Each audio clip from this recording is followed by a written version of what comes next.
नमस्कार विद्यार्थी मित्रांनो, आजपासून आपण इलेक्शन म्हणजे निवडणुका या टॉपिकला सुरुवात करणार आहोत. सो निवडणूक व्यवस्था असं त्याला आपण म्हणतो, इलेक्टोरल सिस्टीम, राईट. सगळ्यात आधी हे बघणं महत्त्वाचं आहे की राज्यघटनेमध्ये राष्ट्रपती आणि उपराष्ट्रपती यांची निवडणूक कशी होईल हे डिटेल देण्यात आलेलं आहे. कोणत्या कलमांमध्ये? राष्ट्रपतींच्या बाबतीत कलम क्रमांक 54 आणि उपराष्ट्रपतींच्या बाबतीत कलम क्रमांक 66. तर या दोन कलमांमध्ये राष्ट्रपती आणि उपराष्ट्रपती यांच्या निवडणुका कशा होतील, त्याच्यामध्ये कोण मतदान करेल, म्हणजे इलेक्टोरल कॉलेज कशाचं बनलेलं असेल, हे सगळं कम्प्लिटली दिलेलं आहे राज्यघटनेमध्ये. मात्र संसदेच्या आणि राज्य विधिमंडळांच्या ज्या निवडणुका आहेत, संसद म्हणजे काय? लोकसभा आणि राज्यसभा, आणि राज्य विधिमंडळ म्हणजे राज्यांच्या विधानसभा आणि काही राज्यांमध्ये विधान परिषदा असतात, ते विधान परिषदा यांच्या ज्या निवडणुका आहेत यांच्या बाबतीत डिटेल घटनेमध्ये दिलेलं नाही. ओके, म्हणजे कोण मतदान करणार, कसं मतदान करणार, त्याची सिस्टीम काय असणार वगैरे डिटेल्स दिलेले नाहीत. फक्त काही कलमांमध्ये ब्रॉड प्रिन्सिपल्स म्हणजे व्यापक तत्व फक्त दिलेले आहेत आणि बाकीच्या गोष्टी संसदेच्या कायद्यांवर सोडून देण्यात आलेल्या आहेत. ओके, म्हणजे काय की एक फ्रेमवर्क, एक चौकट बनवून दिली आहे फक्त कशाच्या बाबतीत? संसद आणि राज्य विधानमंडळांच्या बाबतीत, यांच्या निवडणुकांच्या बाबतीत एक ब्रॉड व्यापक चौकट आहे. त्या चौकटीच्या अंतर्गत संसदेने कायदे बनवायचे आणि त्या कायद्यांनुसार निवडणुका घ्यायच्या, ही एकूण सिस्टीम आहे. राईट. मग ही जी चौकट आहे ही कोणत्या भागात दिलेली आहे? राज्यघटनेच्या कितव्या भागामध्ये? 15व्या भागामध्ये. ओके, रोमन 15, 10 आणि 5 15, राज्यघटनेचा भाग 15. Okay, right. कलम कोणती? कलम 324 ते 329, 24, 25, 26, 27, 28 आणि 29. फक्त 6 कलमांमध्ये ही संपूर्ण निवडणुकीची पद्धत देऊन टाकलेली आहे. पण फक्त 6 कलम का आहेत? कारण डिटेल निवडणुकीची पद्धत राज्यघटनेमध्ये दिलेलं नाही, फक्त व्यापक तत्व दिलेले आहेत, बाकी संसदेच्या कायद्यांनी ठरवायचं आहे. क्लिअर? सो 324 ते 329. मग कलम 324 काय? निवडणुकीशी संबंधित हे सगळ्यात महत्त्वाचं आणि ज्याला आपण अम्ब्रेला किंवा एक व्यापक कलम म्हणतो, ते कलम म्हणजे कलम क्रमांक 324.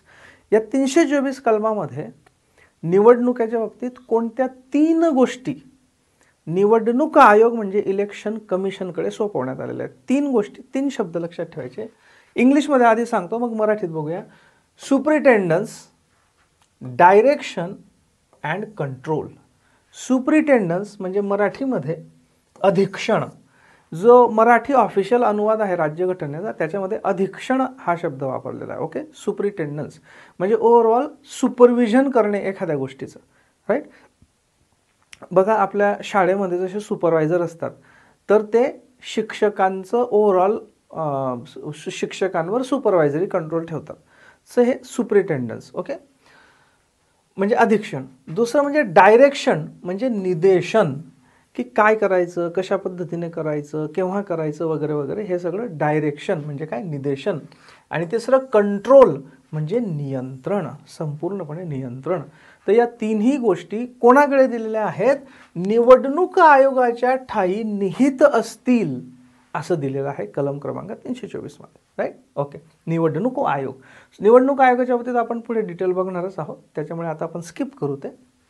बघा, मुक्त आणि निष्पक्ष निवडणुका पार पाडण्यासाठी स्वतंत्र निवडणूक आयोगाची अशा पद्धतीने राज्यघटनेने तरतूद केलेली आहे. ओके, आता निवडणूक आयोगाकडे कोणकोणत्या निवडणुकांचं अधीक्षण, निर्देशन, नियंत्रण म्हणजे सुपरिटेंडन्स, डायरेक्शन आणि कंट्रोल आहे? तर हे पक्क लक्षात ठेवायचं. नंबर 1 राष्ट्रपती. आता एक बघा, तुम्ही म्हणाल की सर राष्ट्रपतींचं तिकडच्या त्या आधीच्या कोणत्या कलमामध्ये दिलेलं आहे राष्ट्रपती आणि उपराष्ट्रपतींचं? 54 आणि 66. मग इथे कसं काय आलं परत? तर बघा, 54 आणि 66 मध्ये राष्ट्रपतींची निवडणूक कोणत्या पद्धतीने होईल, म्हणजे प्रपोर्शनल रिप्रेझेंटेशन का डायरेक्ट निवडणूक का काय वगैरे वगैरे, त्याच्यात कोण भाग घेतील, इलेक्टोरल कॉलेजमध्ये कोण असतील वगैरे, हे दिलेलं आहे. पण बाकी ही जी प्रक्रिया पार पाडायची आहे, ही प्रक्रिया कोणी पार पाडायची? ती निवडणूक आयोगाने पार पाडायची, म्हणून त्याचा इथे पण उल्लेख होतो की ती जी प्रक्रिया दिलेली आहे कलम क्रमांक 54 मध्ये राष्ट्रपतींच्या बाबतीतली, कलम क्रमांक 66 मध्ये उपराष्ट्रपतींच्या बाबतीत, ती कोणी पार पाडायची, तिचे सुपरिटेंडन्स, डायरेक्शन, कंट्रोल कोण करेल, तर निवडणूक आयोग करेल. याच्यासाठी म्हणून ते पुन्हा इथे येतात. सो कोणत्या निवडणुका? नंबर 1 राष्ट्रपती, नंबर 2 उपराष्ट्रपती, नंबर 3 संसद.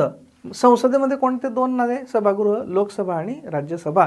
आणि राज्य विधानमंडळे, त्याच्यामध्ये काय आलं? विधानसभा, आणि ज्या राज्यांमध्ये विधान परिषदा असतील त्या राज्यांमध्ये विधान परिषदा. ओके. सो 4 शब्द लक्षात ठेवायचे की निवडणूक आयोग कोणत्या निवडणुकांचं अधीक्षण, निदेशन आणि नियंत्रण करतं? नंबर 1 राष्ट्रपती, नंबर 2 उपराष्ट्रपती, नंबर 3 संसद, याच्या कंसामध्ये लक्षात ठेवायचं लोकसभा आणि राज्यसभा, आणि नंबर 4 राज्य विधिमंडळे, याच्या कंसात काय लक्षात ठेवायचं? विधानसभा आणि विधान परिषदा. ओके. तर यांचं कंट्रोल निवडणूक आयोग करतो. मग हा निवडणूक आयोग काय? Election commission of India. आता बघा, भारतामध्ये कोणत्या प्रकारची लोकशाही? पार्लमेंटरी आणि रिप्रेझेंटेटिव्ह, संसदीय आणि प्रातिनिधिक. संसदीय म्हणजे काय? की संसद असेल ती देशावर राज्य करेल. ओके. म्हणजे राष्ट्रपती नाही. ओके. जसं प्रेसिडेन्शियल सिस्टीम म्हणजे राष्ट्रपती प्रकारचं किंवा अध्यक्षीय प्रणाली आपण म्हणतो जी अमेरिकेमध्ये आहे, तशी नाही. आपल्याकडे संसद आहे, राईट. संसदीय आहे. आणि संसदेमध्ये जे येणारे लोक आहेत हे कशा पद्धतीने, म्हणजे कोणी राजा नेमेल का त्यांना, का काही इनडायरेक्ट पद्धतीने निवडले? नाही. तर ते प्रातिनिधिक म्हणजे काय? काही विशिष्ट लोक आपला प्रतिनिधी निवडून देतील, तो संसदेमध्ये जाईल. अशा पद्धतीने लोकसभेमध्ये 543 प्रतिनिधी निवडून देऊ आपण. तर आपण प्रत्येक जण बघा, डायरेक्ट डेमोक्रेसीमध्ये, ज्याला आपण प्रत्यक्ष लोकशाही म्हणतो, जी पूर्वी असायची जेव्हा अतिशय छोटी छोटी राज्य होती, राईट, त्याच्यामध्ये सगळी लोक डिसिजन मेकिंगमध्ये, निर्णय प्रक्रियेमध्ये सहभागी व्हायचे. सगळेच्या सगळे मिळून कायदे बनवायचे. 140 कोटी आपण आहोत. 140 कोटी लोक एकत्र बसतील का? किंवा 18 वर्षाच्या वरचे पण घेतले तरी 70, 80, 90 जितके कोटी असतील एवढे लोक एकत्र बसू शकतात का? नाही. म्हणून मग काय करतो आपण? 40-50 लाखाचं मिळून एक जण निवडतो की आम्ही 30-40 लाख, म्हणजे जर लोकसभा म्हटली तर की आम्ही 30-40 लाख लोक या एका माणसाला आमचा प्रतिनिधी म्हणून निवडून देतो, तो आमच्या वतीने जाईल. असे 543 जमा होतात. याला काय म्हणतात? प्रातिनिधिक लोकशाही. कारण लोक आपल्या प्रतिनिधींमार्फत लोकशाही राबवत आहेत आणि म्हणून आपला प्रतिनिधी किती चांगला असला पाहिजे हे आपल्याला कळलं पाहिजे. एनिवेज, सो ही प्रातिनिधिक लोकशाही आहे. मग प्रतिनिधी निवडून द्यायचा आहे. मग प्रतिनिधी कसा निवडून द्यायचा? तर प्रतिनिधी निवडण्याची प्रक्रिया म्हणजे निवडणूक. ओके. लक्षात घ्या, निवडणूक म्हणजे काय? ही जी प्रातिनिधिक लोकशाही आहे, या प्रातिनिधिक लोकशाहीमध्ये जे निवडून द्यायचे प्रतिनिधी आहेत ते प्रतिनिधी निवडण्याची प्रक्रिया म्हणजे निवडणुका. सो हे आपले लोक आपले प्रतिनिधी निवडणुकीच्या प्रक्रियेतून निवडून देतात. आणि मग ही प्रतिनिधी निवडण्याची जी प्रक्रिया ही मुक्त असली पाहिजे आणि न्याय्य असली पाहिजे, फ्री अँड फेअर. आत्ता मी ज्यावेळी हे रेकॉर्ड करतो आहे, मी एप्रिल 2024 मध्ये रेकॉर्ड करतो आहे. ऑलरेडी भारतामध्ये निवडणुकांची रणधुमाळी चालू आहे. म्हणजे पहिली फेज सुरू व्हायची अजून, पण जोराने प्रचार चालू आहे. काही महिन्यांपूर्वी रशियामध्ये सुद्धा निवडणुका झाल्या आणि व्लादिमीर पुतिन हे जवळपास 89% मतं त्यांना मिळाली. ओके. पण सर्व जगामध्ये ही निवडणूक खरोखर मुक्त होती का आणि न्याय्य होती का याच्याबद्दल शंका उपस्थित करतात लोक. ओके. तर ती खरोखर मुक्त आहे का रशियातली निवडणूक आणि न्याय्य आहे का याच्याबद्दल शंका आहे. ठीक आहे. सो मुक्त आणि न्याय्य निवडणुका हा प्रातिनिधिक लोकशाहीचा आत्मा आहे, राईट. जर निवडणूक प्रक्रियाच मुक्त नसेल आणि न्याय्य असेल तर मग याचा अर्थ प्रतिनिधी जे निवडून जातील ते खरोखर लोकांचं प्रतिनिधित्व करतायत का नाही याच्याबद्दल शंका असेल. आणि मग अशी लोक जर एकत्र बसून राज्यकारभार चालवणार असतील तर ती खरोखर लोकशाही आहे का नाही याच्याबद्दल शंका उपस्थित होईल. म्हणून मुक्त आणि न्याय्य निवडणूक प्रक्रिया ही लोकशाहीचा आत्मा आहे. ओके. प्रतिनिधी निवडण्याच्या प्रक्रियेचे संचालन करण्यासाठी सक्षम, स्वतंत्र आणि निष्पक्ष यंत्रणेची आवश्यकता. मग या निवडणुका मुक्त आणि न्याय्य करायच्या असतील तर तशा पद्धतीने एक स्वतंत्र की जिच्यावर कोणाचा दबाव नसला पाहिजे, सक्षम म्हणजे तिला ते काम करण्या इतपत तिच्यामध्ये कॅपॅसिटी असली पाहिजे, अशी आणि निष्पक्ष, की जी कोणाची बाजू घेणार नाही अशी यंत्रणा आवश्यक आहे. अशा यंत्रणेसाठी निवडणूक आयोगाची रचना, तरतूद राज्यघटनेमध्ये करण्यात आलेली आहे. ओके, त्याला आपण म्हणतो election commission of India, ECI, election commission of India म्हणजे भारताचा निवडणूक आयोग. यांची स्वतंत्र वेबसाईट आहे, तुम्ही त्याला जरूर व्हिजिट करू शकता. ओके, कलम 324 मध्ये स्थापनेची तरतूद आहे, आपण बघितलंच आहे. निवडणूक आयोग हा राष्ट्रीय स्तरावरचा आयोग आहे, कारण तो केंद्र आणि राज्य शासनांसाठी सामायिकरित्या काम करतो. आपण ऑलरेडी बघितलेलं आहे. राष्ट्रपती कशाच्या निवडणुका पार पाडतो निवडणूक आयोग? राष्ट्रपती, उपराष्ट्रपती, संसद आणि राज्य विधान मंडळे सुद्धा. म्हणजे काय की राज्यांच्या निवडणुका पण केंद्रीय आपला हा जो निवडणूक आयोग आहे तोच करतो, संसदेच्या पण तोच करतो. म्हणजे काय, हा एक अखिल भारतीय आयोग आहे. तो संपूर्ण एक केंद्र पण आणि राज्यांच्या पण निवडणुका पार पाडतो. मात्र हा निवडणूक आयोग राज्यातील पंचायती आणि नगरपालिकांच्या निवडणुकांचे संचालन करत नाही. पंचायत राज इन्स्टिट्यूशन ज्याला आपण म्हणतो, ग्रामपंचायत, पंचायत समिती, जिल्हा परिषद, छोट्या शहरांमधल्या नगरपालिका, मोठ्या शहरांमधल्या महानगरपालिका यांच्या निवडणुकांचं संचालन निवडणूक आयोग करत नाही. त्याच्यासाठी घटनेमध्ये राज्य निवडणूक आयोगाची स्वतंत्र तरतूद आहे आणि ती 73व्या आणि 74व्या घटनादुरुस्तीने करण्यात आलेली. आपल्याला माहिती आहे पंचायत राज कशाने स्थापन झालं? 73व्या आणि 74व्या घटनादुरुस्ती. अतिशय पाथ ब्रेकिंग घटनादुरुस्ती होती ही. तर याच्या अंतर्गत पंचायत राजच्या ज्या तरतुदी आहेत त्याच्यामध्ये राज्यांच्या या निवडणुकांसाठी, पंचायत राज इन्स्टिट्यूशन्सच्या निवडणुकीसाठी स्वतंत्र राज्य निवडणूक आयोगाची तरतूद करण्यात आली आहे. त्यामुळे या निवडणुका आपला जो इलेक्शन कमिशन ऑफ इंडिया हे निवडणूक आयोग आहे तो बघत नाही. रचना, याच्यामध्ये एक मुख्य निवडणूक आयुक्त असतात, यांना चीफ इलेक्शन कमिशनर म्हणतात. CEC, चीफ इलेक्शन कमिशनर, एक मुख्य निवडणूक आयुक्त. आणि राष्ट्रपती वेळोवेळी निश्चित करतील तेवढे अन्य निवडणूक आयुक्त म्हणजे अदर इलेक्शन कमिशनर. सो लक्षात ठेवा, इलेक्शन कमिशन म्हणजे निवडणूक आयोगामध्ये दोन प्रकारचे कमिशनर्स असतात. एक असतात चीफ इलेक्शन कमिशनर म्हणजे मुख्य निवडणूक आयुक्त, आणि इतर असतात, सध्या दोन आहेत पण ते राष्ट्रपती बदलू शकतात, दोनच्या ऐवजी 3, 4 पण करू शकतात. सध्या दोन आहेत, तर त्यांना आपण म्हणतो इतर निवडणूक आयुक्त, अदर इलेक्शन कमिशनर्स. ठीक आहे, त्याच्यामुळे जिथे जिथे अन्य निवडणूक आयुक्त हा उल्लेख येईल याचा अर्थ चीफ इलेक्शन कमिशनर सोडून, मुख्य निवडणूक आयुक्त सोडून. ठीक आहे, मुख्य निवडणूक आयुक्त व अन्य निवडणूक आयुक्त यांची नेमणूक राष्ट्रपती करतील. यांची नेमणूक कोण करतील? राष्ट्रपती. ओके, अन्य निवडणूक, अर्थात राष्ट्रपतींना स्वतंत्र स्वतःचे अधिकार वापरण्याची परवानगी आहे का भारतामध्ये? नाही. राष्ट्रपती जे जे काही करतात ते सर्वसामान्यतः पंतप्रधान आणि त्यांच्या मंत्रिमंडळाच्या सल्ल्याने करतात. तुम्ही आत्ता अलीकडे बघितलं असेल बघा, अगदीच काही दिवसांपूर्वी जे एक निवडणूक आयुक्त होते, मुख्य निवडणूक आयुक्त सोडून जे एक निवडणूक आयुक्त होते, तुम्ही गुगल करा, त्यांनी अचानक राजीनामा दिला आणि मग सरकारने राष्ट्रपतींमार्फत इतर 2 निवडणूक आयुक्तांची नेमणूक केली. सो राष्ट्रपती करतात टेक्निकली, परंतु प्रत्यक्षात ते पंतप्रधान आणि त्यांचं मंत्रिमंडळ करत असतं. पण जर परीक्षेमध्ये प्रश्न आला कोण नेमणूक करतं, तर त्यांचं टेक्निकल उत्तर आहे राष्ट्रपती, कारण तो राष्ट्रपतींच्या आदेशाने निघतं ते सगळं. ओके, अन्य निवडणूक आयुक्ताची किंवा आयुक्तांची नेमणूक झाली असल्यास मुख्य निवडणूक आयुक्त हे निवडणूक आयोगाचे अध्यक्ष म्हणून कार्य करतील. बघा, समजा एकच फक्त मुख्य निवडणूक आयुक्त असतील आणि इतर निवडणूक आयुक्तांची नेमणूकच झालेली नसेल, तर मग विषय संपला. हे एकटेच निवडणूक आयुक्त आहेत, मुख्य निवडणूक आयुक्त आहेत, राईट, आणि तेच अध्यक्ष आहेत निवडणूक आयोगाचे. पण समजा एक मुख्य निवडणूक आयुक्त आहेत आणि अजून 2 अन्य निवडणूक आयुक्तांची नेमणूक झाली, तर मग आता निवडणूक आयोगामध्ये किती जण झाले? 3 झाले. मग निवडणूक आयोग हा 3 जणांचा जर झाला तर मग त्याच्यात अध्यक्ष कोण असतील? तर जे मुख्य निवडणूक आयुक्त असतील तेच अध्यक्ष असतील. ठीक आहे, ओके. पुढचं, निवडणूक आयोगाला मदत करण्यासाठी राष्ट्रपती आयोगाशी चर्चा करून आवश्यक वाटतील असे प्रादेशिक आयुक्त म्हणजे रिजनल कमिशनर नियुक्त करू शकतात. रिजनल कमिशनर्स हे राज्य निवडणूक आयुक्त नव्हे मित्रांनो, कन्फ्युजन करायचं नाही. राज्य निवडणूक आयोग हा पूर्ण वेगळा असतो आपण मुख्य जो आपला मूळ भारताचा निवडणूक आयोग आहे त्याचीच चर्चा करतो आहोत.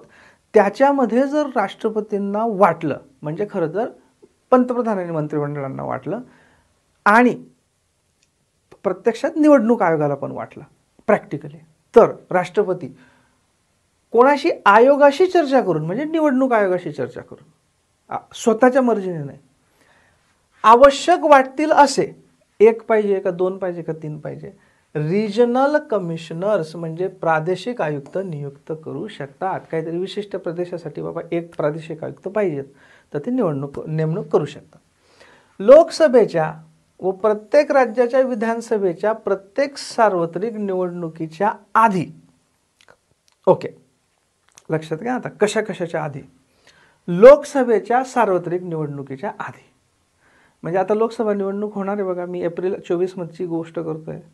तर या लोकसभा निवडणूक, ही लोकसभाची निवडणूक कशी आहे, सार्वत्रिक आहे. ही काही पोटनिवडणूक 1-2 जागेची वगैरे अशी नाही आहे. सार्वत्रिक लोकसभेची निवडणूक आहे. 5 वर्ष टर्म कंप्लीट झाली म्हणून सार्वत्रिक निवडणूक होते. तर ह्या प्रत्येक लोकसभेच्या सार्वत्रिक निवडणुकीच्या आधी, त्यानंतर विधानसभेच्या सार्वत्रिक निवडणुकीच्या आधी, आता बघा ऑक्टोबर-नोव्हेंबरमध्ये महाराष्ट्राच्या विधानसभेचे 5 वर्ष कंप्लीट होतील, म्हणजे संपूर्ण विधानसभेसाठी एक निवडणूक होईल महाराष्ट्रासाठी. ती काय असेल, महाराष्ट्रासाठीची सार्वत्रिक निवडणूक. हे बाय इलेक्शन वगैरे नाही, पोटनिवडणूक वगैरे नाही, सार्वत्रिक निवडणूक. तर अशा विधानसभेच्या सार्वत्रिक निवडणुकीच्या आधी, विधान परिषद असलेल्या प्रत्येक राज्यातील विधान परिषदेच्या पहिल्या सार्वत्रिक निवडणुकीच्या आधी आणि त्यानंतर विधान परिषदेच्या प्रत्येक द्वैवार्षिक निवडणुकीच्या आधी. आता जिथे विधान परिषद आहे, समजा यावर्षी पहिल्यांदाच एक राज्याने विधानसभा निर्माण केली, तर मग तिची पहिली सार्वत्रिक निवडणूक होईल विधानसभेची, बरोबर, विधान परिषदेची, आणि ती एक. आणि त्याच्यानंतर आपल्याला माहिती आहे की साधारणतः दर 2 वर्षांनी 1/3 सभासद रिटायर होतात. मग दर 2 वर्षांनी द्वैवार्षिक निवडणूक होईल विधान परिषदेची, राज्याच्या विधान परिषदेची. त्याच्या आधी, या सगळ्यांच्या आधी राष्ट्रपती निवडणूक आयोगाशी विचारविनिमय करून निवडणूक आयोगाच्या मदतीसाठी स्वतःला आवश्यक वाटतील असे प्रादेशिक आयुक्त नियुक्त करू शकतील. तर ते प्रादेशिक आयुक्ताचं जे आपण बघत होतो ना, की प्रादेशिक आयुक्त नियुक्त करू शकतात राष्ट्रपती, ते केव्हा, तर याच्या आधी, लोकसभेच्या सार्वत्रिक निवडणुकीच्या आधी, राज्याच्या विधानसभेच्या सार्वत्रिक निवडणुकीच्या आधी, विधान परिषदेची जी पहिली सार्वत्रिक निवडणूक होते त्याच्या आधी, किंवा विधान परिषदेच्या ज्या द्विवार्षिक निवडणुका होतात त्यांच्या आधी. या सगळ्यांच्या आधी जर राष्ट्रपतींना वाटलं तर ते निवडणूक आयोगाशी चर्चा करून प्रादेशिक कमिशनर आयुक्त हे करू शकतात, त्यांची नेमणूक करू शकतात. यात राज्यसभेचा उल्लेख नाही, हे लक्षात ठेवा. या सगळ्यांमध्ये आपण कशाचा उल्लेख बघा, लोकसभेचं बघितलं, विधानसभेचं बघितलं, विधान परिषदेचं बघितलं, राज्यसभेचा उल्लेख नाही की राज्यसभेच्या निवडणुकीच्या आधी प्रादेशिक नाही, कारण राज्यसभेची निवडणूक ही ॲक्च्युली ऑल इंडिया निवडणूक असते, त्याच्यामुळे तिथे प्रादेशिक या प्रश्नाचा संबंधच नाही आहे. ओके, आता लोकसभेची पण सार्वत्रिक असते, पण लोकसभेची कसं आहे, सगळ्याच राज्यांमध्ये जागा असतात, राईट. विधानसभेचं तर फक्त एक राज्यात असतात, विधान परिषद पण एकाच राज्यात असते. राज्यसभेची निवडणूक ही ऑल इंडिया टाईपची असते आणि त्याच्यामुळे त्याच्यासाठी सेपरेट रिजनल कमिशनर त्याच्या आधी नेमण्याची काही गरज नाही, त्यामुळे त्याचा उल्लेख नाही. निवडणूक आयुक्त व प्रादेशिक आयुक्त यांच्या सेवा शर्ती व पदावधी राष्ट्रपती नियमांद्वारे ठरवतील. निवडणूक आयुक्त आणि प्रादेशिक यांच्या सेवा शर्ती कोण ठरवेल, राष्ट्रपती नियमांद्वारे. मुख्य निवडणूक आयुक्ताला पदावरून दूर करण्याची पद्धत व त्याची कारणे ही सर्वोच्च न्यायालयाच्या न्यायाधीशाला पदावरून दूर करण्याच्या पद्धतीसारखीच आणि कारणांसारखीच असतील. हे फार महत्त्वाचं आहे. जे मुख्य निवडणूक आयुक्त आपण सेम टू सेम कशामध्ये बघितलेलं आहे बघा, कॅगमध्ये बघितलेलं आहे. Comptroller and auditor general of India, भारताचे निरीक्षक व नियंत्रक व महालेखा परीक्षक, त्यांना सुद्धा कसं हटवता येतं, सर्वोच्च न्यायालयाच्या न्यायाधीशांना ज्या पद्धतीने आणि ज्या कारणांसाठी हटवता येतं त्याच कारणांसाठी कॅगला पण हटवता येतं, त्याच कारणांसाठी मुख्य निवडणूक आयुक्तांना देखील हटवता येतं. मग त्याचं काय आहे, एक म्हणजे बघा, प्रूव्ड मिसबिहेवियर म्हणजे सिद्ध झालेले गैरवर्तन आणि अक्षमता म्हणजे इनकॅपॅसिटी या दोन कारणांसाठी. प्रूव्ड मिसबिहेवियर म्हणजे काय, सिद्ध झालेले गैरवर्तन, आणि इनकॅपॅसिटी म्हणजे अक्षमता या दोन कारणांसाठी, आणि त्याच्यासाठी विशेष बहुमत, दोन्ही सभागृहांचं विशेष बहुमत लागतं. म्हणजे लोकसभेमध्ये सुद्धा संपूर्ण सभागृहाच्या बहुमताने आणि उपस्थित व मतदान करणाऱ्या सभासदांच्या 2/3 बहुमताने, आणि राज्यसभेमध्ये सुद्धा संपूर्ण सभागृहाच्या बहुमताने आणि उपस्थित आणि मतदान करणाऱ्या सदस्यांच्या 2/3 बहुमताने, असा दोन्ही सभागृहांमध्ये विशेष बहुमताने ठराव पास झाला पाहिजे, तरच मुख्य निवडणूक आयुक्तांना पदावरून हटवता येतं. ओके, ठीक आहे. निवडणूक आयोग किंवा प्रादेशिक आयुक्ताला मदत करण्यासाठी त्यांच्या मागणीनुसार राष्ट्रपती किंवा राज्यपाल कर्मचारी वर्ग उपलब्ध करून देतील जर गरज असेल. आता बघा निवडणुका लागलेल्या आहेत, तर बघा मी जर बघितलं तर आमचं जे डिपार्टमेंट आहे इन्कम टॅक्स, तर आम्ही म्हणजे कमिशनर लेव्हल, ॲडिशनल कमिशनरचे लोक, आमचं एक्सपेंडिचर ऑब्झर्वर म्हणून ड्युटी लागते.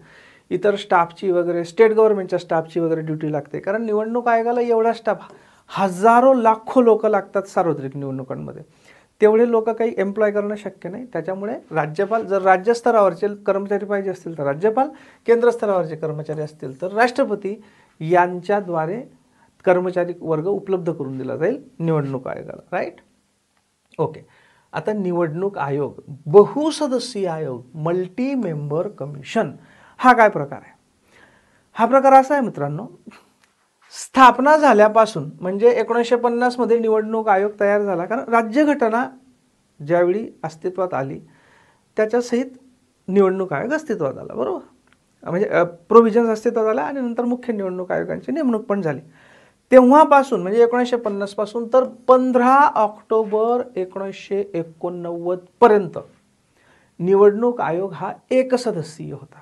बघा, 1950 पासून ते 1989 पर्यंत, प्रेसाईज तारीख हवी असेल तर 15 ऑक्टोबर 1989 पर्यंत, म्हणजे तब्बल किती, 50, 60, 70, 80, जवळजवळ 40 वर्ष, 39 ते 40 वर्ष एक सदस्यीय होता. एकच निवडणूक आयुक्त असायचे, मुख्य निवडणूक आयुक्त, म्हणजे सिंगल मेंबर बॉडी होती ती, एक सदस्यीय आयोग होता. ओके, त्याच्यामध्ये फक्त मुख्य निवडणूक आयुक्त होते.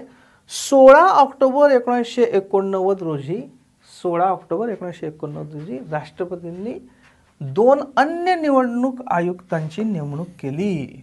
म्हणजे 2 अन्य का, कारण जे एक असतात ते मुख्य असतात म्हणून यांना आपण अन्य म्हणतो, अदर, आणि एक असतात ते चीफ आणि बाकीचे अदर्स, मुख्य आणि इतर, अन्य. कारण काय देण्यात आलं होतं? कारण हे देण्यात आलं होतं आणि म्हणजे फॅक्ट होती की मतदानाचं वय त्या वर्षी बघा 1989 मध्ये बघा, तुम्हाला आठवत असेल राजीव गांधी यांनी 21 मतदानाचं वय हे 21 वरनं 18 पर्यंत खाली आणलं होतं. राईट, सो त्यावेळी प्रचंड मोठ्या प्रमाणावर मतदारांची संख्या वाढली होती आणि तो कामाचा व्याप वाढला होता, आणि मग त्याला हँडल करण्यासाठी म्हणून अजून 2 अन्य निवडणूक आयुक्त नेमण्यात आले. म्हणजे निवडणूक आयोग हा बहुसदस्यीय झाला, एक सदस्याऐवजी बहुसदस्यीय झाला. ओके, टोटल किती झाले आता? 3 झाले. ओके, सो त्याच्यामध्ये एक मुख्य निवडणूक आयुक्त आणि 2 अन्य निवडणूक आयुक्त. पण हे अतिशय थोड्या वेळेसाठी होतं. 1 जानेवारी 1990 म्हणजे बघा, ऑक्टोबर, नोव्हेंबर, डिसेंबर, इनमीन 2.5-3 महिने फक्त हे होते. 1 जानेवारी 1989 रोजी 2 अन्य निवडणूक आयुक्तांची पदे रद्द करण्यात आली आणि आयोग हा पुन्हा एक सदस्यीय बनला. म्हणजे 1 जानेवारीला रद्दबातल ठरवण्यात आली आणि 2 जानेवारीपासून अंमलात आलं. म्हणजे 2 जानेवारी 1990 पासून म्हणजे फक्त 2.5-3 महिन्यामध्ये निवडणूक आयुक्त आयोग हा पुन्हा बहुसदस्यीयवरून एक सदस्यीय झाला.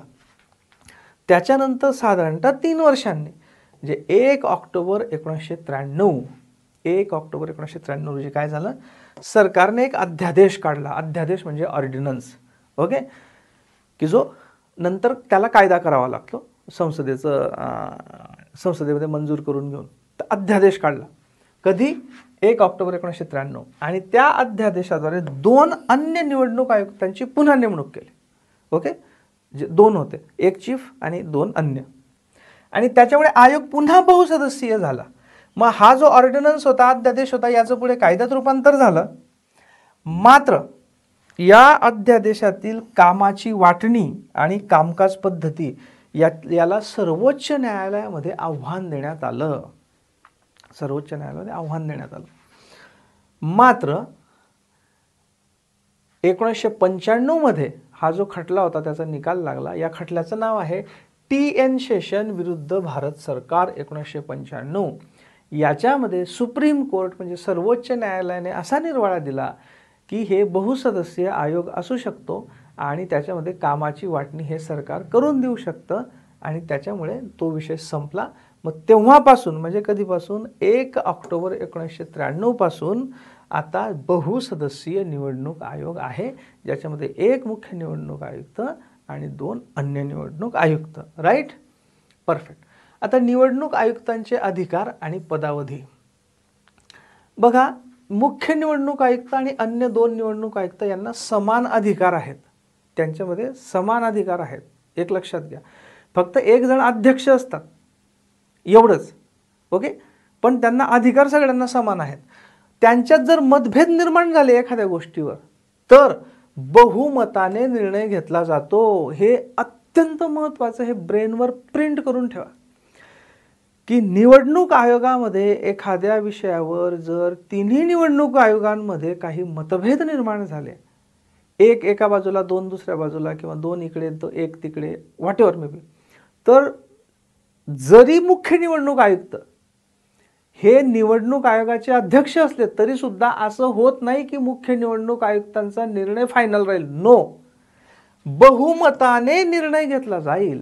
म्हणजे असंही असू शकतं की जे मुख्य निवडणूक आयुक्त आहेत त्यांचं मत वेगळं आहे आणि इतर जे अन्य निवडणूक आयुक्त आहेत त्या दोघांचं मत वेगळं आहे, तर मेजॉरिटी ह्या 2 अन्य निवडणूक आयुक्तांकडे आहेत, तर मेजॉरिटीनुसार यांचं म्हणणं फायनल होईल, जरी हे मुख्य निवडणूक आयुक्त हे अध्यक्ष असले तरी सुद्धा.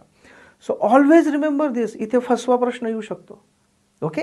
सो निवडणूक आयोगात अंतिम निर्णय घेण्याचा अधिकार हा मुख्य निवडणूक आयुक्तांना नव्हे तर निवडणूक आयोगाच्या बहुमताला आहे. हे पक्क लक्षात ठेवायचं, ओके. राईट. सर्व निवडणूक आयुक्तांना सारखाच पगार असतो, सारखेच भत्ते असतात आणि ते सर्वोच्च न्यायालयाच्या न्यायाधीशाला मिळणाऱ्या पगार आणि भत्त्याने असतात.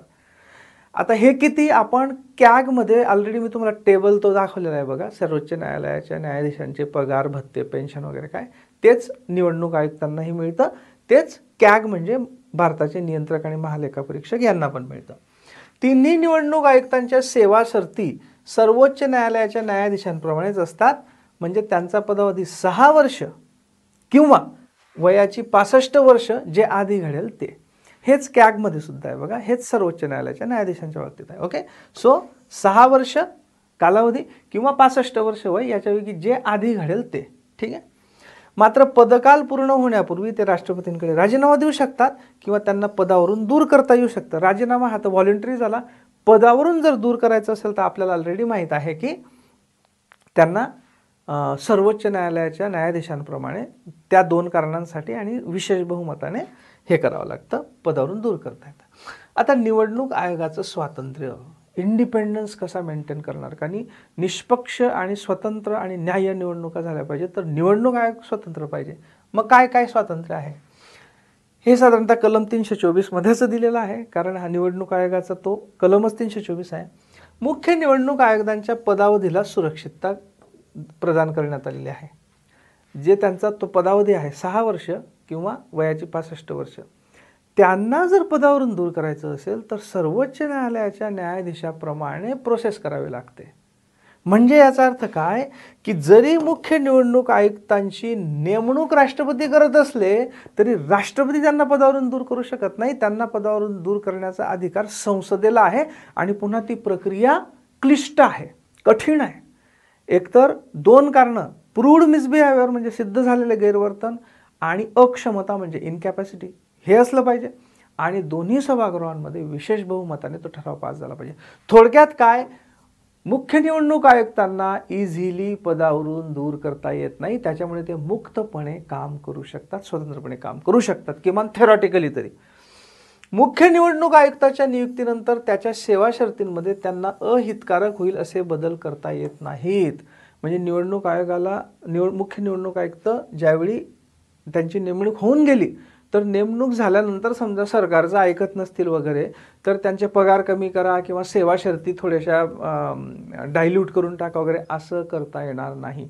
एकदा ज्या सेवा शर्तींवर त्यांची नेमणूक झालेली आहे त्या सेवा शर्ती नेमणुकीनंतर त्यांना मुख्य निवडणूक आयुक्तांना अहितकारक होतील अशा पद्धतीने बदलता येणार नाही. ओके. अन्य निवडणूक आयुक्त किंवा प्रादेशिक आयुक्त यांना मुख्य निवडणूक आयुक्तांच्या शिफारशीशिवाय पदावरून दूर करता येत नाही. आता बघा, मुख्य निवडणूक आयुक्तांना पदावरून दूर करण्यासाठी काय आहे? संसदेमध्ये राईट विशेष बहुमत, सर्वोच्च न्यायालयाच्या न्यायाधीशांसारखं. पण जे अन्य निवडणूक आयुक्त आहेत 2 सध्या, आणि जर प्रादेशिक निवडणूक आयुक्त असतील राष्ट्रपतींनी नेमले, त्यांना दूर करायचं असेल तर संसदेमध्ये जायची गरज नसते. पण त्यांना दूर करण्यासाठी जे मुख्य निवडणूक आयुक्त आहेत त्यांची शिफारस आवश्यक असते. म्हणजे असं होणार नाही की एखाद्या अन्य निवडणूक आयुक्ताला काढायचं आहे, पदावरून दूर करायचं आहे, तर मुख्य निवडणूक आयुक्तांना न विचारताच घरी पाठवून दिलं, असं होणार नाही. मुख्य निवडणूक आयुक्तांची शिफारस कंपल्सरी आहे. राईट. परफेक्ट. आता या विषयाशी संबंधित काही मुद्दे बघा.